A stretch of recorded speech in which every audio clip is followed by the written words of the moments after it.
Hello and welcome to Living Your Spirit with Anthony, the podcast where we talk about the 7 areas of life that shape you, your family, and the ways these areas influence everything happening in your home.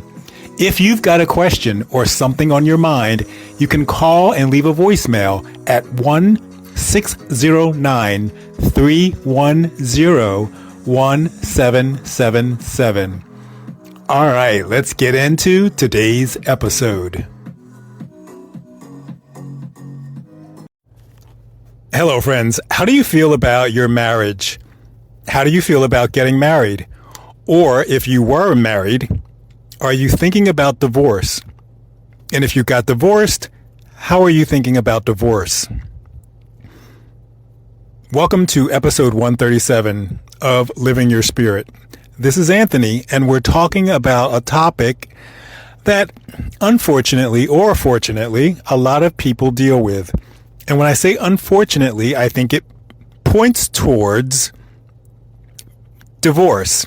However, unfortunately, someone may have married a person that was not suitable to continue with the rest of their life. So in that case, I guess the marriage would be unfortunate. So the topic mostly is, if you got married, how is it going? If you got divorced, how is it going? How is the marriage going? How is the divorce going? And where do you fall into how you live your spirit in each of those situations? A lot of us feel a certain way when we're looking for a partner or a spouse, right? We're happy, we're outgoing, we dress different, we act different, we go out, we have a good time, we meet people, we're social, we're probably, in a lot of cases, in good shape.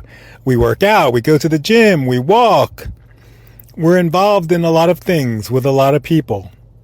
Sometimes when we get married, that changes. And of course, there are a number of reasons why that could change. Maybe your spouse works a certain schedule, or maybe you have children, and all of that affects the things that happen in the relationship after you get married. Or if you simply get into a relationship and you don't get married, that affects your life and things change. You act different. You do different things, you feel different, and you need to make adjustments for your partner or your spouse and your children. So how do those things affect living your spirit? Regardless of your spouse, your children, what's going on in your marriage, we still have to find a way to live truly, authentically, and fully. We have to learn how to speak up, ask for what we want, ask for what we need, and learn how to get it. Most of this comes long before the marriage, and it certainly should have come long before the marriage in a situation where we feel like now we are on the path to divorce. So how is that connection made? Let's say on the first date, on the 5th date, the first month in, the first year in. How do we go into dating so that we know we're living our truth, we're living our spirit, we're authentic, we're real, and we're not wearing a mask? Those are the types of things that will ensure that our relationship lasts. Now, if the other person does not come into the relationship in that same manner, there may be issues. But in most cases, at least what I found in my experience is the more that I live my true authentic self, the more I meet people that are also living their true authentic self. So when you're living your truth and you feel good about life and you know what your spirit wants, you know all kinds of things about other people that you would not typically pick up on if you are living false, if you are wearing a mask. If you are wearing a mask in the relationship, odds are you're not going to see or sense a lot of the things that the other person is doing that are red flags. Or you see them, you sense them, and you kind of sweep them under the carpet. There's something subconscious that says, oh, it's probably okay. And the reason it says that is because subconsciously, we also believe, well, I'm not being honest, I'm not being open, I'm not being truthful, so I'm not going to jump on them because I know something feels a little off, or I know something's not quite going the way I would like it to. See how those patterns start to form, and then they start to spill over into other areas, and they start to cause issues in other areas and other relationships. So if you're wearing a mask in your relationship, odds are you're wearing a mask with your friends, with your family, and your coworkers. And it's even worse if you are an entrepreneur, a business owner, or you manage a lot of people. Now you have people under you, working for you or with you, that can't trust you, don't believe in you. So when we think about what we're going to do before we get married, before we get engaged, we have to ask ourselves, how is this going to allow me to live, to grow, and to ensure that I'm living my spirit, that I'm living my authentic and true self? And have those discussions with the person that you're potentially going to date and marry. If you're thinking about getting engaged, or you are engaged, it's a good thing to talk about and to get involved in before you actually get married. And what happens is we don't want to talk about things like that because we think it might cause problems. So we wait, we get married, and then what do we have? We have problems. And we have things that should have been, could have been discussed, cleared up, and clarified before we ever even considered saying yes to the engagement, and certainly not saying yes to marriage. So you have to think about that when it comes to who you're dating, who you're getting engaged with, or who you're asking to get engaged with, who you're asking or accepting to be married to, your decisions to have children, where you're going to work, when you're going to work, the type of work you're going to do. There are so many things that people walk into in marriages that they've never even discussed prior to marriage or prior to the engagement. So let me ask you, where are you in the relationship world? Are you dating? Are you thinking about marriage? Are you hoping for marriage?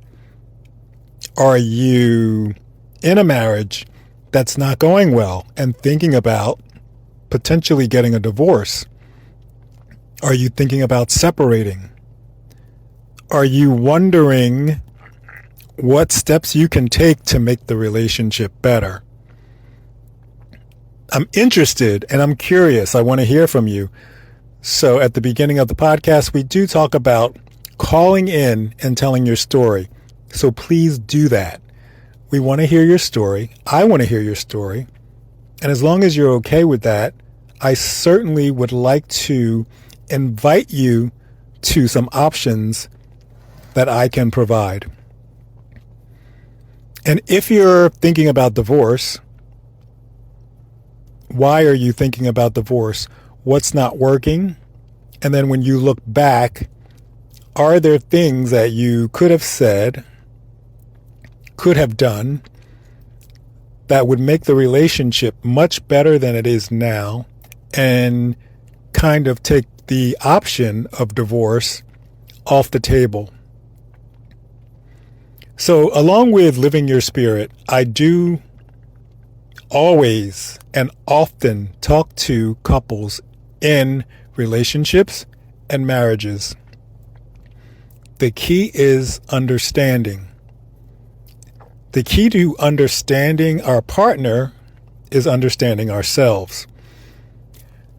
So if you don't know what you want, you don't know why you want it, you don't understand how to get it, then of course there are going to be problems. But they are not problems that can't be fixed, adjusted, changed.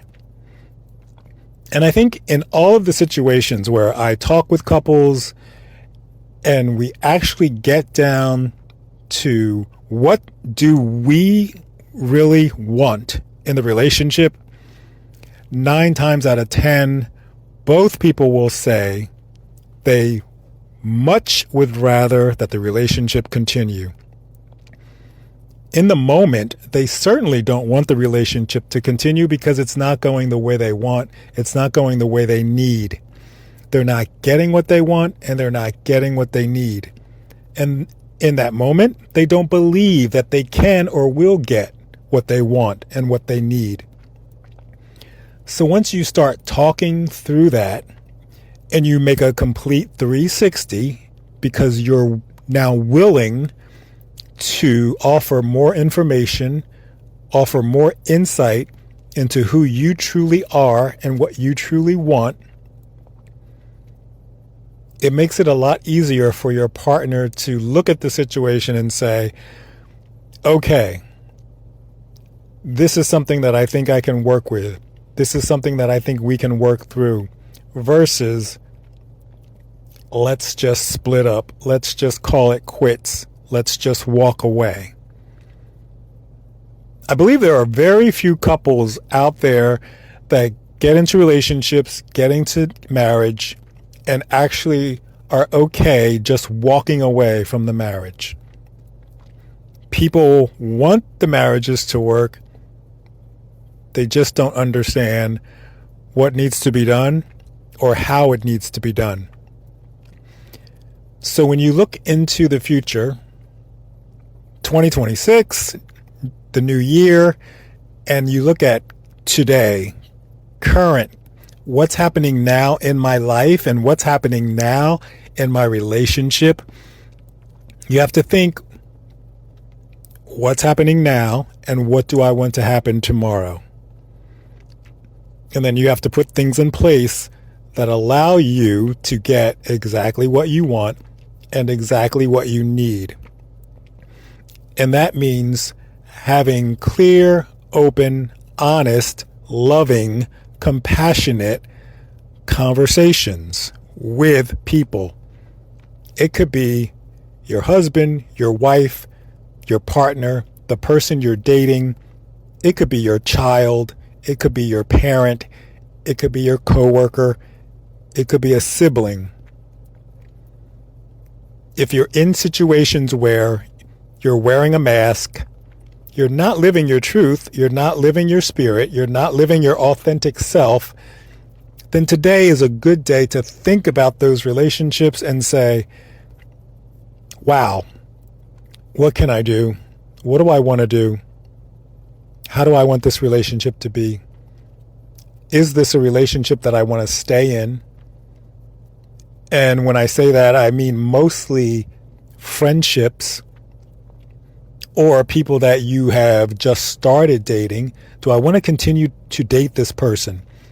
Do I want to continue to hang out with these people? Start making those types of decisions now so that when the new year comes, you're already set up. You're already starting to feel good. And you bring in the new year with purpose and celebration, not, oh wow, here's all the things that I really want to do. Here are all the things that I really want to change. Or here's what I hope happens. Hope is great, but you need to take action. So when you sit alone and you sit in silence and you think about your life and you think about your relationship and you think about where you are and what you want, what kinds of things come to mind for you? What kinds of things do you feel like, oh, I probably can change that? And again, it's all about communicating in a loving and compassionate manner. Too often we go into these conversations and we're angry. We're really angry with ourselves. We're angry that we're not getting what we want, and we're angry that we haven't spoke up about it sooner. Now we're at the tipping point, and now we resent the fact that we have to bring it up. Why doesn't he know this? Why doesn't she know this? Why don't they know this? And all of that anger that we now direct towards the other person is really anger that we feel inside. I'm angry at myself for not doing this sooner. I'm angry at myself for not letting this go. I'm angry with myself for not stopping this the first time it happened, or maybe even the second or third time it happened. Now it's happened 5 times, and I'm really upset. I'm really angry. I'm boiling. And now I'm going to go talk to my partner, and I'm going to say something that is going to make them really angry. And we are not going to get anywhere. And in most cases, that's what puts us right on the path to separation, breaking up, or divorce. So the question for you as I close up on this episode, what is it that you want in the new year that's going to help you say, I am living my spirit? Thanks for listening. I'll talk to you in the next episode. Thank you for joining me today on Living Your Spirit. If something in this episode stirred something in you, your vision for your family, or any of the 7 areas of life, you can leave a voicemail at 1-609-310-1777. Your question may be featured on an upcoming episode. Please know that your voice will be heard on that episode of the podcast. Stay connected to the people you love. Stay grounded in what God puts in your heart, and I'll talk to you very soon. Have a great day, my friends.